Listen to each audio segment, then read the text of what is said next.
ஆண்டவருடைய நாம மகிம்படட்டும். உங்கள் யாவருக்கும் ஆண்டவராக இயேசு கிறிஸ்துவின் நாமத்தினாலே மீண்டும் என் அன்பின் வாழ்த்துக்களை சொல்லிக்கொள்ள ஆசைப்படுகிறேன்.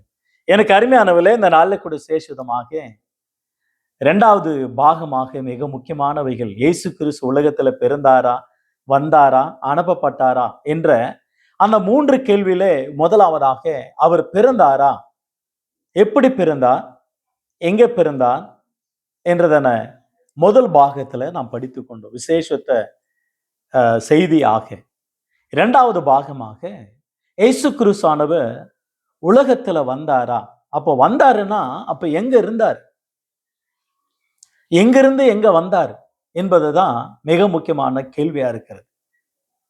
நான் பிறந்தேன் என்று அவரே சொன்னார். எப்படி பிறந்தார் என்பது குறித்து நாம் பார்த்தோம்.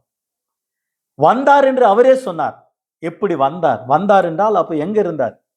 நாம் எல்லாம் கேட்கிறோம், நீங்க எந்த ஊருங்க? நாங்க சென்னைங்க, ஆந்திராங்க, கேரளாங்க. அப்ப நீங்க எப்போ வந்தீங்க இங்க? அவங்க சொல்லுவாங்க 1935, 1963, இப்படியெல்லாம் வருஷங்களை சொல்லி, அவ்வளவு வருஷத்துல நான் இங்க வந்தேன், இந்த நாட்டுக்கு பெங்களூருக்கு வந்தேன், 1995ஆம் ஆண்டு வந்தேன், இப்படியெல்லாம் வருஷங்களை சொல்லுவாங்க. வந்தேன், அப்ப எங்கேயோ இருந்ததுனால வந்திருக்கிறாங்க. அப்ப எங்க இருந்தார் அவரு? அதுதான் இம்பார்ட்டன்ட். வெளிப்படுத்தின விசேஷம் 1ஆம் அதிகாரம் 8ஆம் வசனத்துல, இருக்கிறவரும் இருந்தவரும் வருகிறவரும் ஆகிய சர்வ வல்லம் உள்ள கர்த்தர், நான் அல்பா ஒமேகா, ஆதியும் அந்தமா இருக்கிறேன் என்று திருவள்ளுவம் பற்றினார். அருமையான ஒரு வார்த்தையாக வாசிக்கும். இருந்தவரும் இருக்கிறவரும் வருகிறவரும் சர்வ வல்லம் உள்ள தேவன், அல்பா ஒமேகா, ஆதியும் அந்தமா இருக்கிறேன், அவரே சொல்லுகிற ஒரு வார்த்தையா இருக்கிறது. யோவான் 1ஆம் அதிகாரம் 1-3 வாக்கியங்கள், ஆதியில வார்த்தை இருந்தது, அந்த வார்த்தை தேவனிடத்தில் இருந்தது, அந்த வார்த்தை தேவனாய் இருந்தது, அவர் ஆதியில தேவனோடு இருந்தார், அவர் ஆதியில தேவனோடு இருந்த யார் என்றால் இயேசு கிறிஸ்து. ஆதியில இயேசு இருந்தார், அந்த இயேசு தேவனிடத்தில் இருந்தார், அந்த இயேசு தேவனாய் இருந்தார், அவர் ஆதியில தேவனோடு இருந்தார், சகலம் அவர் மூலம் உண்டாயிற்று, உண்டானது ஒன்றும் அவர் இல்லாமல் உருவாக்கப்படவில்லை, உண்டாகவில்லை. அற்புதமா சொல்லப்படுது. அப்போ வந்தார் உலகத்துல, எங்க இருந்தார்? அப்போ பரலோகத்துல இருந்தார். பரலோகத்திலிருந்து பூலோகத்துக்கு வந்தார். அதனால்தான் யோவான் 3ஆம் அதிகாரத்துல அற்புதமான ஒரு வார்த்தையை நாம் வாசிக்கிறோம். யோவான் 3ஆம் அதிகாரம் 13ஆம் வசனத்துல, பரலோகத்திலிருந்து இறங்கினவரும் பரலோகத்தில் இருக்கிறவருமான மனுஷகுமாரனை அல்லாமல் பரலோகத்துக்கு ஏறினவன் ஒருவனும் இல்லை. பரலோகத்தில் இருந்தவர் பரலோகத்தில் இருந்து பூலோகத்துக்கு வந்தார். அதான் ஒரு கவிதை சொல்லுவாங்க இல்லையா, நந்தவனத்துல ஒரு ஆண்டி, அவன் 4-6 மாதங்கள் குயவனை வேண்டி கொண்டு வந்தாண்டி ஒரு தோண்டி, அதை போட்டு உடைச்சாண்டி ஆண்டி, என்னென்ன சொல்லுவாங்க. ஆனால் நல்ல அருமையான ஒரு 4-6 மாதம், 9 மாதங்கள் 10 மாதங்களை பெற்றெடுக்கிறாங்க இல்லையா தாயி, குயவனை வேண்டி கொண்டு வந்தாண்டி ஒரு தோண்டி. நம்மெல்லாம் ஒரு மண்பாண்டம். ஆகவே பரலோகத்தில் இருந்த தெய்வம் பூலோகத்துக்கு வந்தார். நாம கூட பரலோகத்தில் இருந்தோம், மெய்யூர்ல இருந்தோம். முதலாவது மெய்யூர்ல இருந்தோம், அதுக்கடுத்து பையூர்ல இருந்தோம், இப்போ புய்யூர்ல இருக்கிறோம். இந்த பொய்யூரை விட்டு மெய்யூருக்கு போகணும். நம்ம பரலோகத்திலிருந்த மெய்யூர், தாயின் வயிற்றில் பையூர், கர்ப்பத்தில் இந்த உலகம் என்ற பொய்யான ஊர், மாயமான ஊர், வஞ்சகமான ஊர், இந்த ஊரை விட்டு பரலோகத்துக்கு போகணும். அங்கிருந்து வந்தாராம். நீதிமொழிகள் புஸ்தகம், அவர் பரலோகத்தில் இருக்கும்போது அப்ப எப்படி இருந்தார்? Proverbs chapter 8 verse 23 வாசிக்கிறோம் பாருங்க. நீதிமொழிகள் புஸ்தகம் 8ஆம் அதிகாரம் 23 முதல், அழகான ஒரு வார்த்தை, 23 முதல் 31 வசனங்களை கவனிக்கலாம். வாசிக்கிறேன் பாருங்க உங்களுக்காக. தயவுசெய்து என்னோடு கூட பைபிளை திருப்பிக் கொள்ளுங்க. நீதிமொழிகள் 8ஆம் அதிகாரம் வசனம் 23 முதல் அல்லது 22 கூட நீங்க கவனிக்கலாம். கர்த்தர் தமது கிரிகளுக்கு முன் பூர்வ முதல் என்னை தமது வழியின் ஆதியாக கொண்டிருந்தார். பூமி உண்டாகும் முன்னும் ஆதி முதற்கொண்டும் அனாதியா நான் அபிஷேகம் பண்ணப்பட்டேன். ஆழங்களும் ஜலம் புரண்டு வரும் ஊற்றுகளும் உண்டாகும் முன்னும் நான் ஜெனிப்பிக்கப்பட்டேன். சங்கீதம் 2ஆம் சங்கீதத்தில் ஜெனிப்பித்தேன், இன்று நான் உன்னை ஜெனிப்பித்தேன், நீ என்னுடைய குமாரன் சொல்லியிருக்கிறார் இல்லையா. தொடர்ச்சியாக நீதிமொழிகள் 8ஆம் அதிகாரம் 25, மலைகள் நிலை பெறுவதற்கு முன்னும் குன்றுகள் உண்டாவதற்கு முன்னும் அவர் பூமியும் அதன் வெளிகளையும் பூமியில் உள்ள மண்ணின் திரள்களையும் உண்டாக்கும் முன்னும் நான் ஜெனிப்பிக்கப்பட்டேன். அவர் வானங்களை படைக்கையில் நான் இருந்தேன். அவர் சமூகத்தில் விசாலத்தில் வட்டணிக்கையிலும் உயரத்தில் மேகங்கள் ஸ்தாபித்த சமுத்திரத்தின் ஊற்றுகளையும் அடைத்து வைக்கையிலும் சமுத்திரம் ஜலம் தான் கரைய விட்டு மீறாதபடிக்கு அதற்கு எல்லையை கட்டளிட்டு அதன் அஸ்திபாரங்களை நிலைப்படுத்துகையிலும் நான் அவர் அருகே செல்ல பிள்ளையாய் இருந்தேன். நித்தம் அவருடைய மனமகிழ்ச்சியாய் இருந்து எப்பொழுதும் அவருடைய சமூகத்தில் களி கூர்ந்தேன். அவருடைய பூ உலகத்தில் சந்தோஷப்பட்டு மனுமக்களுடனே மகிழ்ந்து கொண்டிருந்தேன். என்ன அருமையான ஒரு வார்த்தை. அப்பொழுது பூமி வானம் இவைகளெல்லாம் உண்டாகும் பொழுது நான் அவருக்கு முன்பதாக செல்ல பிள்ளையாக இருந்து மனமகிழ்ச்சியாக சந்தோஷமாக ஆர்ப்பாட்டமாக அற்புதமாக அவருடைய சமூகத்துல நான் வளர்ந்தேன், வாழ்ந்தேன், இருந்தேன். ஒண்டர்ஃபுல் இல்ல? வந்தேன். அற்புதமாக ஒரு வார்த்தை. எனவே நான் வந்தேன் என்று சொல்லுகிறேன். நான் அங்கிருந்தேன், பரலோகத்துல பிதாவினுடைய வலது பரிசுத்தில் வீற்றிருந்தேன். ஏன் நான் வந்தேன் என்றால், ஏசாயா 6ஆம் அதிகாரம் 8ஆம் வசனத்துல ஒரு சத்தத்தை கேட்டார். பிதாவாகி தேவன் பேசுகிற ஒரு சத்தத்தை. ஏசாயா 6ஆம் அதிகாரம் 8ஆம் வசனம், பின்பு யாரை நான் அனுப்புவேன், யாரை நமது காரியமா போவான் என்று உரைக்கிற ஆண்டவருடைய சத்தத்தை கேட்டேன். அதற்கு நான், இதோ அடியேன் இருக்கிறேன், என்னை அனுப்பும். இந்த அனுப்பப்படுகிற வார்த்தை, அந்த வார்த்தை வாசிக்கணும். அவர் அங்கே இருக்கிறார். 2 பேரும் சம்பாசிக்கிறார்கள், பேசுகிறார்கள். பரலோகத்தில் இருக்கிறார். யோபு கேட்கிறார் 38ஆம் அதிகாரத்துல, நீ எங்க இருந்த? நான் வானத்தையும் பூமியை படைக்கும் பொழுது எங்க இருந்த? உனக்கு எவ்வளவு வயது தெரிஞ்சா சொல்லு. நமக்கு எவ்வளவு வயதுன்னு தெரியாது. சரீரத்துல தான் நம்ம சொல்ல முடியும் வயசு. ஆதி காலத்துல 930, 969, 950, 985 இப்படியாக வாழ்ந்த முற்பிதாக்கள் உண்டு இல்லையா?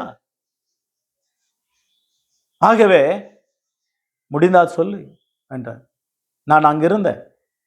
33 காலமாக இயேசு கிறிஸ்துவானவர் பூமியில வாழ்ந்தார். இதுதான் சொல்ல முடியுமே தவிர வேற எது சொல்ல முடியும்? அவர் ஆதியும் அந்தமா இருக்கிறார், முந்தினோரு பிந்தினமரமா இருக்கிறார், எல்லாவற்றுக்கும் முந்தி இருக்கிறார்.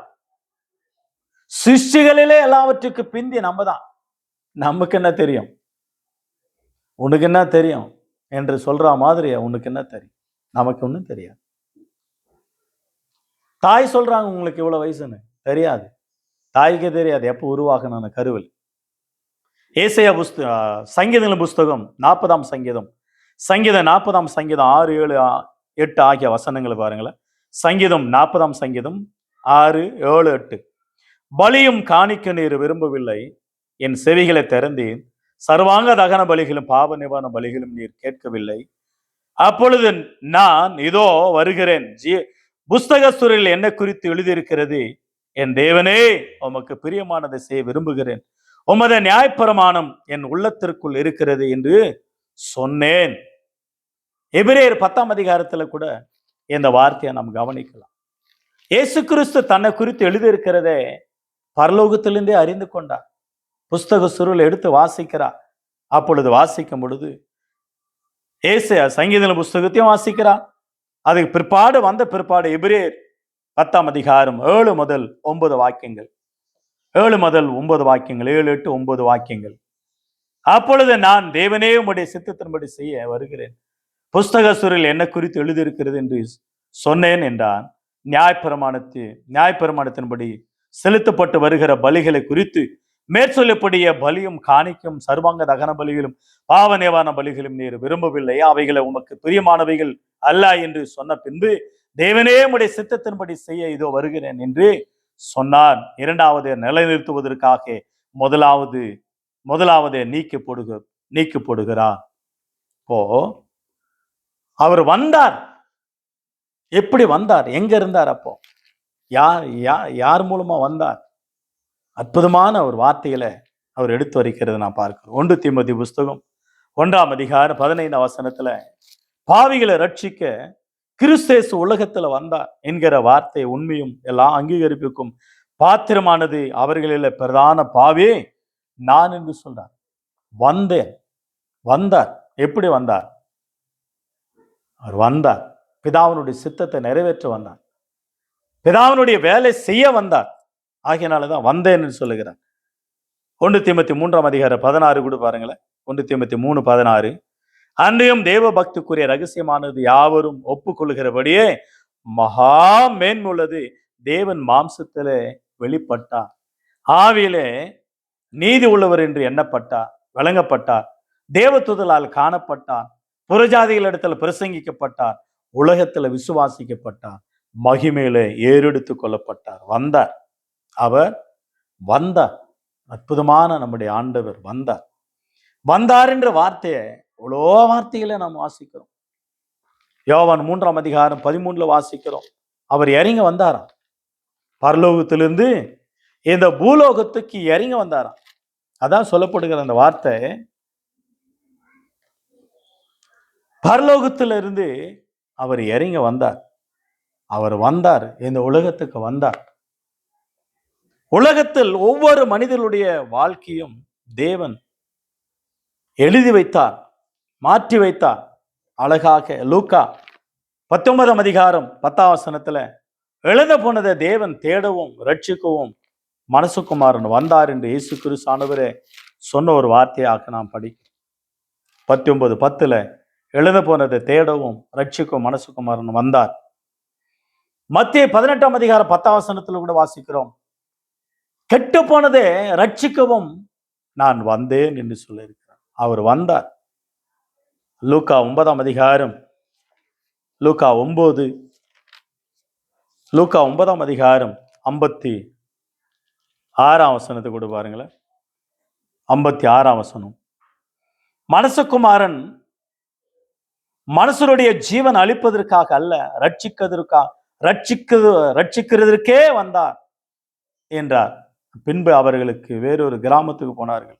பின்பு அவர்கள் எகவே ரட்சிக்க வந்தார். ரட்சிக்க வந்தேன் என்று அவரே சொல்லுகிறார். மத்தேயு யோவான் எழுதின சுவிசேஷம் 18ஆம் அதிகாரம் 37ஆம் வசனத்துல, இதற்காகவே நான் வந்தேன் என்றார். இதற்காகவே இந்த உலகத்துல வந்தேன், சத்தியத்துக்காக சாட்சி கொடுக்க பெருந்தேன், இதற்காகவே நான் வந்தேன். யோவான்ல நிறைய வாக்கியங்களை வாசிக்க முடியும். நீங்க யோவான் வாசித்தீங்கன்னா நிறைய வாக்கியங்களை பார்க்கலாம். நான் வந்தேன் அதற்காக, ஜீவனை கொடுக்கும்படியா வந்தேன், ஆடுகளுக்காக என் ஜீவனை கொடுக்கும்படியா வந்தேன். நான் வந்தேன் என்றார். திருடவும் கொல்லவும் அழிக்க வருகிறான் என்று வேறொன்றுக்கும் வரான், நானோ அவைகளுக்கு ஜீவன் உண்டாயிருக்கும்படி அது பரிபூரணம் அடையவும் வந்தேன் என்றார். ஜீவனை கொடுக்கும்படியா வந்தேன். நல்ல மெய்ப்பனாய் நான் பிதாவின் இடத்துல இருந்து வந்தேன், எனக்கு நல்லா தெரியும். நான் அந்த இடத்துக்கு தான் நான் போகிறேன், நல்லா தெரியும். நம்முடைய ஆடு மாடுகள் பாருங்களேன், நம்ம அவுத்து விட்டோமானாக்கா போவோம், மேய்ஞ்சிட்டு மறுபடியும் நம்ம வீட்டுக்கு வரும்.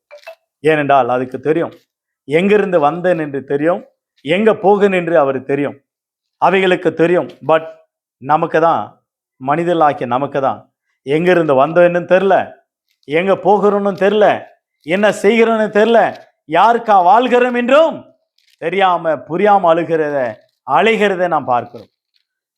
ஆகவே இயேசு கிறிஸ்தானவர் நான் எங்கிருந்து வந்தேன் என்றும் எங்க போகிறேன் என்றும் நன்றாக நான் அறிந்திருக்கிறேன் என்று அவரே சொன்னார். ஒரு வார்த்தை, பிதாவினிடத்திலிருந்து நான் வந்தேன், பிதாவினிடத்துக்கு நான் போகிறேன் என்று சொன்னார்.